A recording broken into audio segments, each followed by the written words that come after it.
Assalomu alaykum hurmatli o'quvchilar. Sizlar bilan bugun 7-sinf O'zbekiston tarixi darsligini boshlaymiz. Demak, birinchi mavzuyimiz ajdodlarimizning ma'naviy qadriyatlari jahon sivilizatsiyasi asoslaridan biri deb nomlanadi.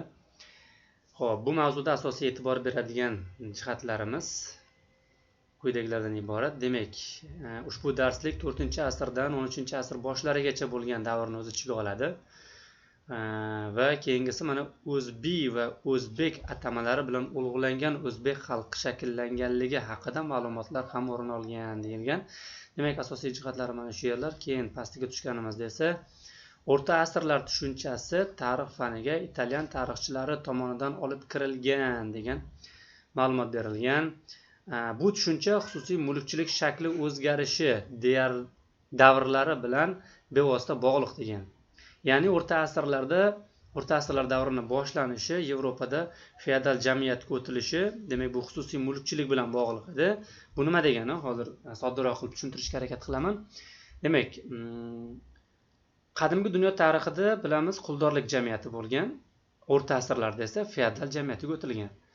Xo'p, bunda demak, qadimgi dunyo tarixi nima uchun quldorlik jamiyati deyiladi? Sababi aholining katta qismi ikkita tabaqa vakillaridan iborat bo'lgan. Bular qullar va ularning egalari bo'lgan quldorlar.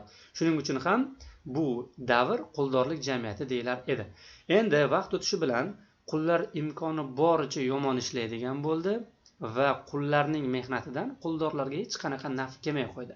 Ya'ni qullar aytdiki, sodda qilib aytganda, yaxshi ishlasak ham, yomon ishlasak ham baribir xo'jayinimiz bizga bir xil qaraydi degan narsani ular tushunib qoldi va ular iloji boricha yomon ishlashga, yomonroq ishlashga harakat qilishdi. Natijada endi quldorlar boshqacha yo'l tutdilar va endi ular o'sha mulklarini ijaraga berishni boshlashdi. Natijada sekin-astalik bilan jamiyatda qullar va quldorlarning o'rniga boshqa ikkita tabaqa paydo bo'ldi. Bular ijarachilar va yirik yer egalari, ya'ni feodallarga bo'linib qoldi jamiyat. Ana endi jamiyatda aholining katta qismi ijarachi va yer egalariga bo'linganligi uchun, ya'ni feodallarga bo'linganligi uchun bu davr feodal jamiyati deb atalgan va aynan shu jarayonlar orqasidan o'rta asrlar tarixi boshlanadi. Bu Yevropada shunaqa, lekin Osiyoda unaqa quldorlik jamiyati, qulchilik degan narsalar deyarli bo'lmagan. Sababi Osiyoda katta yer mulklar ko'pchiligi jamoaviy asosda edi. Mana Sharq mamlakatlarida yer mulk munosabatlari azaldan jamoaviy asosda rivojlanib borgan deyapti. Demak, yerlar jamoaviy tarzda foydalanib kelingan ekan, asosiy katta qismi. Shu uchun ham deyapti, mana o'rta asrlar tushunchasi tariximizda shartli ravishda ishlatiladi. Xo'p, bu tushunarli bo'lgan bo'lsa, keyingi ma'lumotga o'tamiz. Xo'p, bu yerda umumiy davrlar bo'lib chiqilgan. O'sha qadimgi dunyo tarixi, o'rta asrlar davri, bunga qarab chiqamiz. Va mana bu yerda yana bir asosiy jihat berib o'tilgan. Tomarisning Kurush ustidan g'alaba qozonganligiga qancha yil bo'ldi deyapti.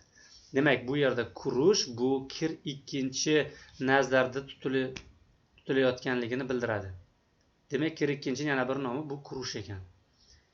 Xo'p, pastga tushamiz. Demak, o'rta asrlarni bir necha davrlarga bo'lishgan. Bu yerda shulardan birinchisi ilk o'rta asrlar. Bular 4-8-asrlarni o'z ichiga oladi. Ikkinchisi rivojlangan o'rta asrlar 9-15-asrlarni o'z ichiga oladi va so'nggi o'rta asrlar bu 16-19-asrlarni o'z ichiga olar ekan. Umumiy hisobda O'rta Osiyo tarixida, umuman olganda Sharq tarixi o'rta asrlar 4-asrdan to 19-asrgacha davom etgan ekan. Endi Yevropada esa o'rta asrlarning boshlanishi G'arbiy Rim imperiyasining qulashi, ya'ni milodiy 476-yilda G'arbiy Rim imperiyasining qulashi bilan boshlangandi. Ya'ni buni asrga aylantirsak 5-asr oxirlariga to'g'ri kelar edi. Lekin o'rta asrlar deb ataluvchi davr bizani tariximizda 4-asr oxiridan va 5-asr o'rtalaridan boshlanadi. Xo'p, demak, G'arbiy Yevropada o'sha G'arbiy Rim imperiyasining qulashi bilan o'rta asrlar boshlangan bo'lsa, sharq tarixi, ya'ni bizada esa bu davr o'sha kidariylar, xiyoniylar va eftalilar kabi etnik guruhlarning bizani hududimizga kirib kelishi bilan boshlangan ekan. Farqli tomoni shu.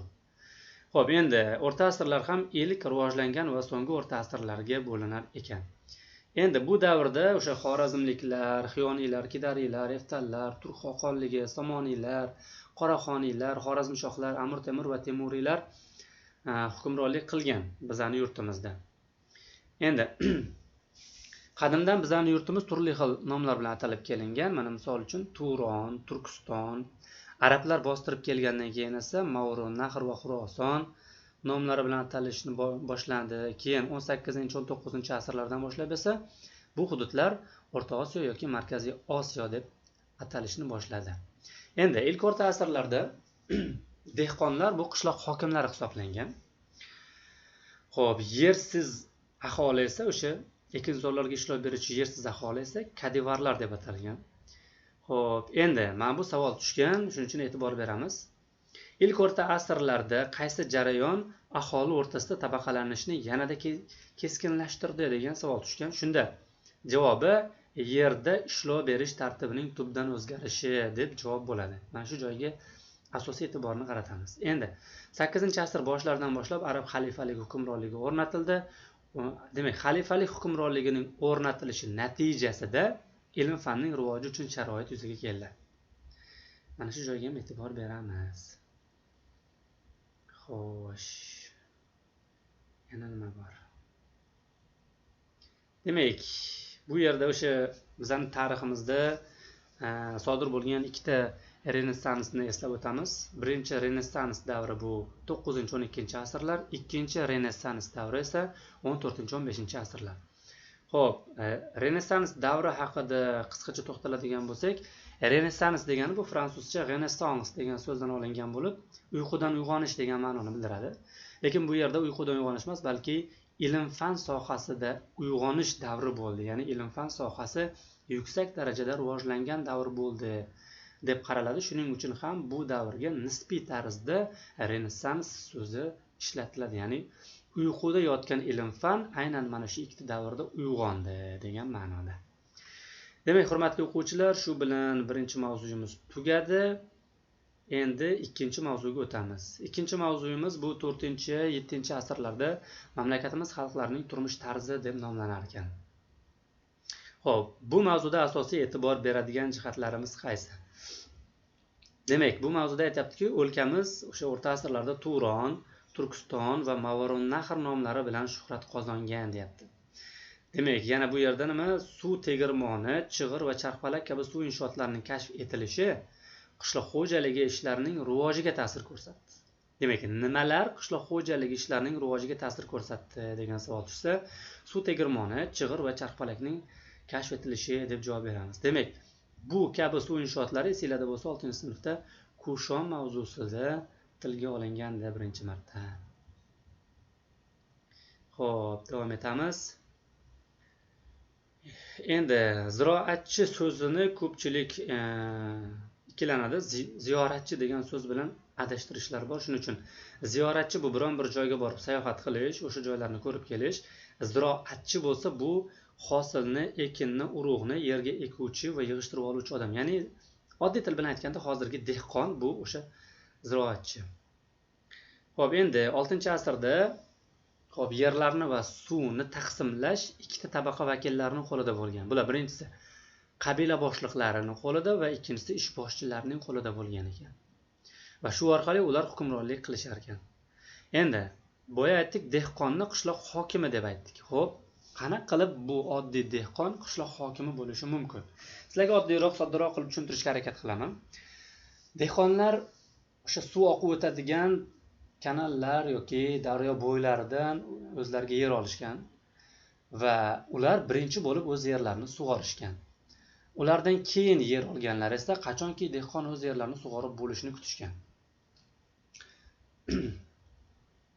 Va dehqon ularga ma'lum bir haq evaziga yerlarini sug'orish imkoniyatini bergan. Natijada o'sha boshqa yer egalari sekin-astalik bilan dehqonlarga ma'lum bir haq to'lashi natijasida dehqonlar boy qatlamga aylangan va qishloq aholisi ustidan hukmronlik qiluvchi hokimga aylanishgan. Shunaqa eslab qolsak yaxshiroq eslab qolamiz. Ya'ni oddiyroq, soddaroq qilib tushuntirish mumkin bu orqali. Endi kashavarızlar kimlar? Kashavarızlar bular oddiy qilib aytganda o'sha ziroatchi, oddiy qo'shchi deyapti. Ziroatchi degan demak ekin ekuvchi ekan. Qo'shchi nima? Qo'shchi degani mana rasmda ko'rib turibsizlar, ikkita ho'kizni omochga bog'lab, orqasidan haydayotgan odamga nisbatan qo'shchi so'zi ishlatiladi. Ya'ni umuman olganda ikkita qo'sh ho'kiz va omoch umuman birgalikda qo'sh deb ataladi. Uni boshqaruvchi odam esa qo'shchi deb ataladi. Demak, kashavarızlar mana shu ikkita ish bilan shug'ullangan ekan. Keyingisi kadivarlar kimlar? Kadivarlar esa o'z yerlaridan va ekinlaridan ayrilib qolgan dehqonlarning yerlarida ishlovchi aholi kadivarlar deyilgan ekan. Ya'ni bu yerda kadivarlar qishloqning dehqonlarga qarama aholisi deb aytilyapti. Demak, kashavarz bilan kadivarning farqli tomoni, kashavarz erkin aholi ekan, kadivar esa o'z erkinligini yo'qotgan va dehqonlarga qaram bo'lgan aholi ekan. Keyingisiga o'tamiz. Xo'p, endi chokarlar kimlar? Chokarlarning mana bu yerda ikkita vazifasi berilgan. Birinchisi tashqi dushmanlardan himoya qilish, ikkinchisi ichkarida esa, ya'ni o'sha qishloqning ichida esa o'sha tartib intizomni saqlashga yordam berish bilan shug'ullanar ekan chokarlar. Bu yerda o'sha aytayaptiki, chokarlar dehqon mulkini qo'riqlovchi harbiy posbon, askarlar, chokar, askar. Shunaqa eslab qolsak bo'ladi. Xo'p, dehqonlarning hunarmandchilik rastalari ham bo'lgan ekan. Endi bu davrda so'nggi antik davr. Antik davr esinglarda bo'lsa, Aleksandr Makedonskiy, umuman Yunon Makedonlar bosqinidan keyin bizani yurtimizda antik davr boshlangan edi. Ya'ni miloddan avvalgi 4-asrda. Antik davr ham bir necha davrlarga bo'linar ekan. İlk antik davr, o'rta antik davr va so'nggi antik davrga bo'linadi. Shundan bu yerda bizga so'nggi antik davr berib o'tgan, bu milodiy 2-4-asrlarni o'z ichiga oladi. Demak, so'nggi antik davr davomida ikkita o'zgarish bo'ldi. Birinchisi, O'rta Osiyoda Marg'iyona, So'g'diyona, Toxariston, Xorazm, Choch va Farg'ona kabi o'nlab mahalliy hokimliklar paydo bo'ldi. Ikkinchi tomondan esa ularning hududi yiriklashib bordi. Bu haqida Ahmad al-Asqarovning O'zbek xalqining etnogenezi va etnik tarixi asarida ma'lumot beriladi. Xo'p. Shu bilan demak birinchi va ikkinchi mavzuyimiz o'z nihoyasiga yetdi. Xo'sh, demak, asosiy e'tibor beradigan jihatlarimizni ko'rsatib o'tdim va shu tarzda davom etamiz.